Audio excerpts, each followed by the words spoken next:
नमस्कार दोस्तों, स्वागत है आपका स्टेनो गुरुजी यूट्यूब चैनल। दोस्तों आज की वीडियो हम लोग प्रैक्टिस करने वाले प्रीवियस ईयर डिक्टेशन को देखेंगे, जो कि आपके लोकसभा रिपोर्टर में बोला गया था।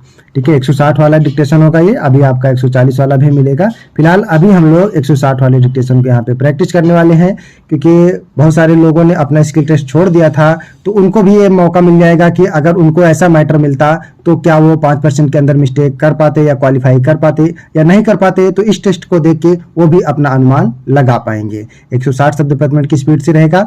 सभी लोग इसको प्रैक्टिस करेंगे, उसके बाद 10 मिनट पढ़ेंगे। 10 मिनट पढ़ने के बाद ट्रांसक्राइब करके पीडीएफ से मैच कराएंगे, और मैच करा के कमेंट में जरूर बताएंगे कितनी मिस्टेक आ रही, कितनी आपकी तैयारी हो रखी है। ठीक है, इसका पीडीएफ आपको हमारे टेलीग्राम पर मिल जाएगा। टेलीग्राम का लिंक वीडियो के डिस्क्रिप्शन में दिया गया है। वीडियो पसंद आए तो वीडियो को लाइक कर देना। चैनल पे पहली बार आए हैं तो सब्सक्राइब करके नोटिफिकेशन बेल जरूर ऑन करना। दोस्तों जैसा कि पता है कि अभी राज्यसभा का रिपोर्टर का फॉर्म आने वाला है, तो जब भी आएगा, अगर आप ये सोच रहे हैं कि फॉर्म आने के बाद जो है हम प्रैक्टिस स्टार्ट करेंगे, अभी हमारी 140 150 की है, तो बता दूं कि इस बार कोविड वाला मौका नहीं मिलेगा कि जैसा लोकसभा में आपको मिल गया था 2 साल का मौका तैयारी करने का, तो वो ये वाला मौका इस बार नहीं मिलने वाला। तो तैयारी आप अभी से स्टार्ट कर दीजिए। ठीक है, अगर आप रियल में रिपोर्टर की तैयारी करना चाहते हैं तो इसके अलावा दोस्तों अगर आप डेली डिक्टेशन चाहते हैं तो आप चाहें तो चैनल का मेंबरशिप ले सकते हैं, पेड ग्रुप को ज्वाइन कर सकते हैं। अधिक जानकारी के लिए आप हमें मेल कर सकते हैं। हमारी मेल आईडी है study4stenographer@gmail.com या दिए गए नंबर पर कॉन्टैक्ट कर सकते हैं। तो ज्यादा समय न लेते हुए स्टार्ट करते हैं। पीडीएफ से मैच करा के जरूर बताएंगे। टेलीग्राम में पीडीएफ दिया गया है। टेलीग्राम ग्रुप से नहीं जुड़ पा रहे हैं तो आप गूगल प्ले स्टोर से टेलीग्राम इंस्टॉल करके उसमें स्टेनो गुरुजी सर्च करेंगे तो भी आप ग्रुप से जुड़ जाएंगे। तो चलिए स्टार्ट करते हैं। रेडी, 5 सेकेंड,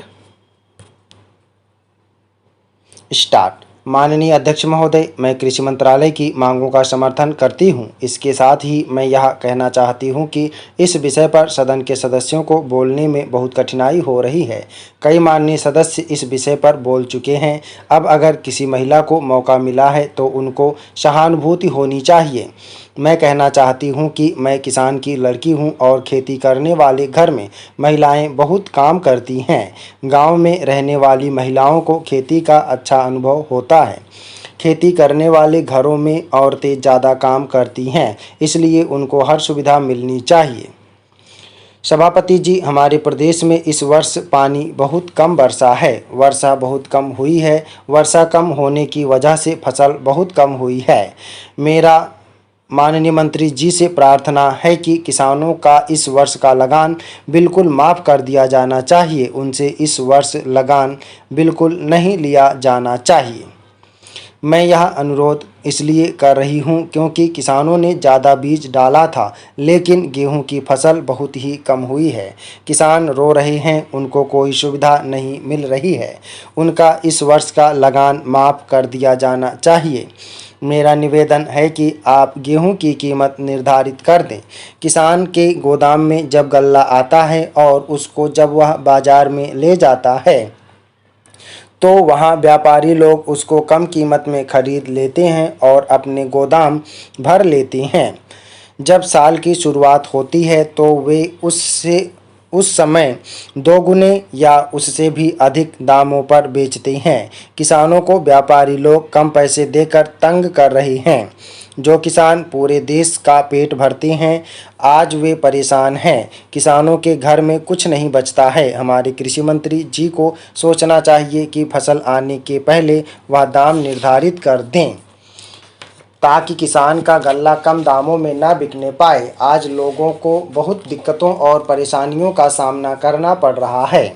सरकार किसानों से संबंधित कार्य को पहले निपटाती आ रही है। सरकार को समय रहते किसानों की समस्याओं की तरफ ध्यान देना चाहिए, नहीं तो स्थिति हाथ से निकल जाएगी। सरकार को समय रहते किसान की उन्नति और खेती के बारे में विभिन्न योजनाएं बनानी चाहिए और समय के अनुसार लागू करनी चाहिए। अध्यक्ष महोदय, मैं आपका बहुत आभारी हूं कि आपने मुझे इस प्रस्ताव पर सदन में बोलने का अवसर दिया। यहाँ जो प्रस्ताव सदस्य महोदय ने प्रस्तुत किया है उस पर दोनों तरफ के लोगों ने अपने विचार प्रकट किए हैं। मुझे बहुत खुशी है कि आज दोनों तरफ के लोगों ने एक ही आवाज़ में इस प्रस्ताव का समर्थन किया है। शायद यह पहला अवसर है जब इस प्रस्ताव पर सभी सदस्यों ने सहमति प्रकट की है। मुझे इस बात का डर भी है कि यह जो प्रस्ताव है उसे तुरंत मंत्री महोदय द्वारा स्वीकार कर लिया जाएगा और उसके बाद देश के किसानों को उनके अनाज का उचित मूल्य भी दिया जाएगा। कुछ दिनों के बाद हम में से कई सदस्य आपत्ति करेंगे कि अनाज के भाव बढ़ गए हैं और देश की आम जनता परेशान है, इसलिए कीमतों को कम किया जाना चाहिए। ऐसी स्थिति में मेरी समझ में यह नहीं आता है कि यह सदन किसानों को उनके अनाज का उचित मूल्य दिलाने में मदद करेगा या फिर देश की आम जनता को सस्ता अनाज दिलाएगा। मैं समझता हूँ कि दोनों बातों को एक साथ करना कठिन है। माननीय सभापति जी, मैं आज इस सदन में माननीय मंत्री जी से पूछना चाहता हूं कि जो हमारी योजना थी उसका परिणाम क्या निकला। उसका परिणाम यही निकला कि हमें रुपए का मूल्य कम करना पड़ा। जो योजना होती है वह राष्ट्र धन को ऊंचा करने के लिए बनाई जाती है, लेकिन हमारे किसान सामने खड़े हैं और उसके परिणाम भी हमारे सामने हैं। हमने अब तक 9 पंचवर्षीय योजनाएं कार्यान्वित की हैं, लेकिन इससे हमारी प्रति व्यक्ति आय में अपेक्षित वृद्धि नहीं हो रही है। यह दुख की बात है। मैं यह कहना चाहता हूं कि हमारा ऐसी योजना में विश्वास नहीं है जो जनता के कष्टों और जनता के दुखों को दूर ना कर सके। हम ऐसी योजनाओं पर विश्वास करते हैं जो उनकी आयु बढ़ाए, उनका आर्थिक विकास करे, उन्हें उन्नत करे, खुशहाल करे। मैं भारत सरकार से कहना चाहता हूं कि जिन्होंने ये योजनाएं बनाई हैं, उन्होंने इस योजना को बनाते समय ध्यान नहीं दिया कि क्या योजना बना रहे हैं। उन्होंने वास्तव में ठीक नहीं किया है, अन्याय किया है। उन्होंने पूरी जिम्मेदारी से काम नहीं किया और जनता के हितों के बारे में नहीं सोचा। सभापति महोदय, पिछले कई वर्षों से हम खादी संबंधी कार्यक्रम को कार्यान्वित करते आ रहे हैं। इस कार्य की ओर हमने पर्याप्त ध्यान दिया है और कुछ सदस्यों ने पर्याप्त समय भी दिया है। इसमें सबसे बड़ी कठिनाई मिल के बने कपड़े की है। एक और कठिनाई यह भी है कि सदा इतनी खादी उपलब्ध नहीं होती जितनी उसकी मांग रहती है। हमारा देश कृषि प्रधान देश है। यहाँ अधिकांश लोग किसी न किसी रूप में अपना जीवन निर्वाह करते हैं। यदि आप एक किसान के जीवन पर दृष्टि डालें तो आप यह देखेंगे कि उसका खेत बड़ा हो या छोटा, वह और उसका परिवार वर्ष भर खेती के काम में ही व्यस्त नहीं रह सकता है। उसे काफ़ी समय बेकार रहना पड़ता है। वह अपना घर दूसरे रोजगार की खोज में छोड़ कर नहीं जा सकता है, क्योंकि खेती के काम में बराबर निरीक्षण की आवश्यकता होती है। यदि बेकार का समय किसान खादी तैयार करने में लगाए तो देश को आवश्यकता के अनुसार खादी मिल सकती है। ऐसी अवस्था में कोई भी कम मजदूरी का प्रश्न नहीं उठाएगा, क्योंकि यह काम तो खाली समय में किया जाएगा। उस खाली समय में किसान कुछ न कुछ कमाएगा और कम से कम वह अपने लिए तो इतना कपड़ा तैयार कर ही सकेगा जिससे उसको बाजार से ना खरीदना पड़े। अध्यक्ष महोदय, मैं आपको अपने निजी अनुभव से बता सकता हूं कि 1 घंटा प्रतिदिन काम करने से इतना कपड़ा मिल सकता है जितना एक हिंदुस्तानी के लिए आवश्यक है। इस दृष्टिकोण से देखा जाए तो सस्ते या महंगे कपड़े का प्रश्न ही नहीं उठता, क्योंकि खादी खाली समय में किए परिश्रम से प्राप्त हो जाएगी। खादी के संबंध में एक और आधारभूत तथ्य है। हम जानते हैं कि आदमी सदा काम नहीं करना चाहता है, कभी उसे खाली बैठे रहना भी अच्छा लगता है। इन सब कठिनाइयों के बावजूद मानता हूं कि खादी का प्रचार और विस्तार असंभव नहीं है। अतीत में गांधी जी ने खादी आंदोलन आरंभ किया था। इस आंदोलन में देश प्रेमियों ने आगे बढ़कर भाग लिया था। जो लोग गुलामी की जिंदगी से तंग आ चुके थे और आज़ादी चाहते थे, उन्होंने गांधी जी के आंदोलन में पूरा सहयोग दिया था। इसका परिणाम यह हुआ कि हमारे देश को बहुत संघर्ष करने के बाद आज़ादी मिल गई।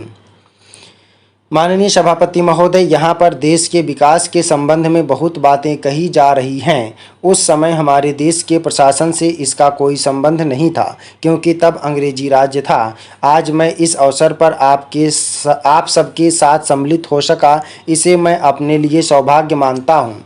जैसा अभी कहा गया कि ये संस्थाएं बहुत बड़ी और ऊंचे दर्जे की संस्थाएं होने वाली हैं। मैंने सुना है कि इनमें विभिन्न विभाग होंगे जिनमें विद्यार्थियों को शिक्षा मिलेगी। यहाँ अच्छे से अच्छे चिकित्सक रखे जाएंगे जो शिक्षा देने के साथ चिकित्सा की सुविधाएं भी प्रदान करेंगी। सभी मेडिकल कॉलेजों में यही स्थिति है।